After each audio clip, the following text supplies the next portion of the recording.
political group says Tinubu is not an ethnic religious bigot. Nigeria to get $20 million in aid from the UN. And agitators remand for invading Radio Nigeria in Ibadan. On the foreign scene, Palestinian villagers attack over Israeli settler killings. And in sports, Ronaldo scores winner in 200th appearance for Portugal. Details now.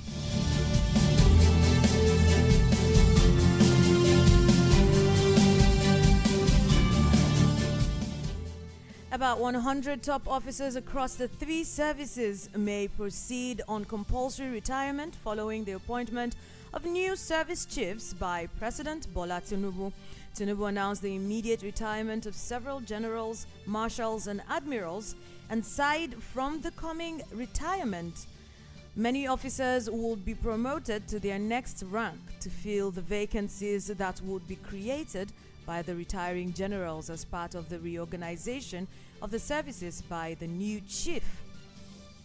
The planned retirement of senior officers across the Nigerian Army, Air Force, and Navy was in line with the long-standing military tradition that officers who were senior to the service chiefs would be retired. It is a tradition in the military that when a junior is appointed as a service chief, senior officers who are ahead of them would proceed on retirement, as it is understood that senior military officers are unlikely to take orders from their juniors. A socio-political organization, Yoruba Elite in Politics, has described the recent appointment of new service chiefs by President Bola Tinubu as an indication that he is not ethnical or religious biased. The group, while commending the president for spreading the appointment across the country's geopolitical zones, stressed that the action of Tinubu is evidence to his commitment to ensuring peace reigns and is ready to use all accessible services across the country in combating insecurity and economic sabotage. The group's national chairman, Olaposi Ogini, noted that the appointment indicated that Tinubu has good plans for the country and would carry everyone along, and has made a daring move toward national reconciliation. He urged the newly appointed service chiefs to assist the president in the fight against terrorism and other criminal activities that have threatened the existence of the country. The United Nations UN has allocated $20 million to urgently aid the alarming food security and nutrition crisis in the northeast of Nigeria. Farhan Haq, the UN deputy spokesperson, revealed this at a news conference at the UN headquarters in New York. According to the humanitarian partners, almost 700,000 children under 5 are likely to suffer from life-threatening malnutrition this year in this region, and more than 500,000 people may face emergency levels of food insecurity from June to August. Hack has said that the emergency funding would help jumpstart the response. The humanitarian partners need more to prevent widespread hunger and malnutrition, and the $1.3 billion humanitarian response plan for Nigeria is only 26% funded. And a magistrate court sitting in Iyaganu, Ibadan, the Oyo State capital, has remanded 7 Yoruba Nation agitators who invaded Radio Nigeria Amuludun FM at Agbonlo Correctional Facility in Oyo State. Reports show that the agitators took over broadcast of the Amuludun FM 99.1 Monia and May 28th for more than an hour, announcing their separation from the Federal Republic of Nigeria.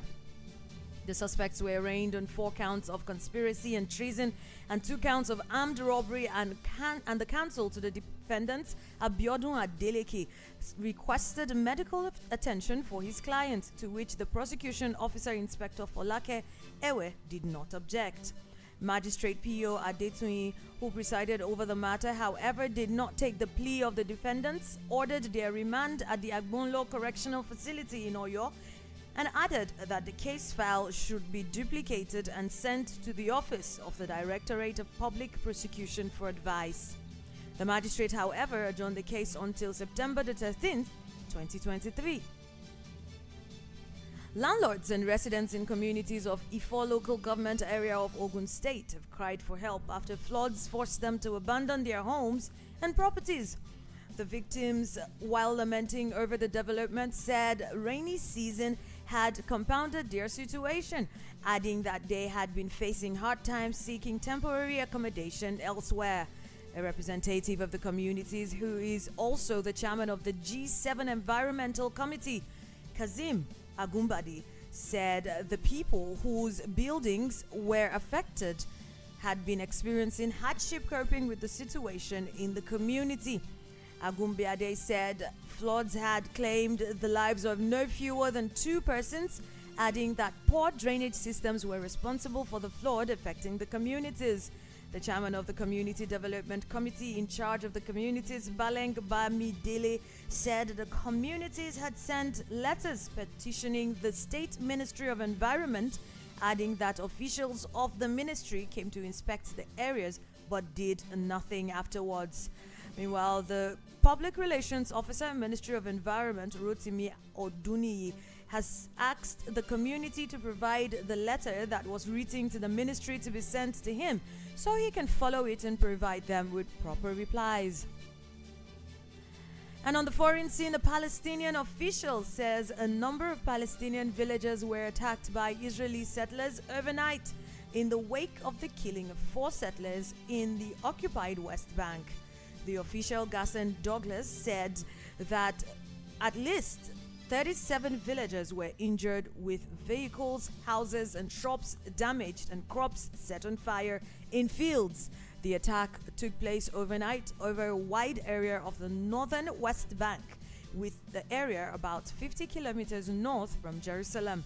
Different Israeli officials have sent different messages in the wake of the attacks, and the Israel Defense Forces IDF chief spokesperson Daniel Hagari urged people not to take the law into their own hands. However, far-right National Security Minister Itamar Ben-Gvir, speaking at the scene of the attacks, called on settlers to arm themselves to avoid becoming sitting ducks for Palestinian attacks. And now in the world of sports, Cristiano Ronaldo has become the first men's football player to make 200 international appearances and celebrated that milestone by scoring the winning goal against Iceland in the Europe Championship qualifier. Ronaldo scored the only goal in the game in the 89th minute against Iceland, played with 10 men after Willem Willemsen was sent off with 10 minutes to go, beating them 1-0 in the Euro 2024 qualifier. Ronaldo also amplified his record for international goals by netting his 123rd for Portugal, making it another memorable night for the player. He said he was very proud to complete 200 games for Portugal and called it an unbelievable achievement.